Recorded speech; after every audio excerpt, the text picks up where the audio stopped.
part 1 of this video series, we discuss the importance of flammability and toxicity.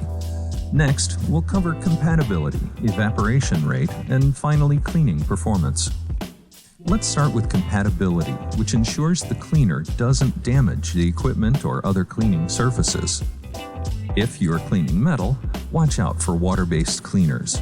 They have more of a tendency to cause oxidation or rust. The risks are even higher with high pH or more alkaline cleaners. For rubber, like seals and gaskets, plastics, and painted surfaces, you need to be more concerned with solvent cleaners. Aggressive solvents can soften and craze plastics and cause the rubber seals to swell, shrink, or even dissolve. Since there are so many different materials, nobody can give you a guarantee of compatibility. Make sure you test on a scrap part or inconspicuous area before you use a cleaner all over the place.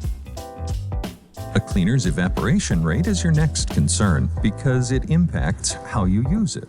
Water-based cleaners or citrus degreasers need to be wiped off because they evaporate so slowly. On the plus side, these kinds of cleaners can be good for thick grease that require more soak time.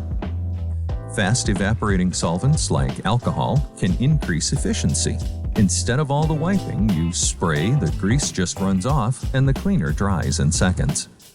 Now that you've considered flammability, toxicity, compatibility, and evaporation rate, you can look at cleaning performance. The short list of products is helpful because there is no substitute for hands-on testing at this stage. In part 3 of this video series, we'll walk you through all the great tech spray degreasing products like E-Line, G3, Power 4, and Precision V.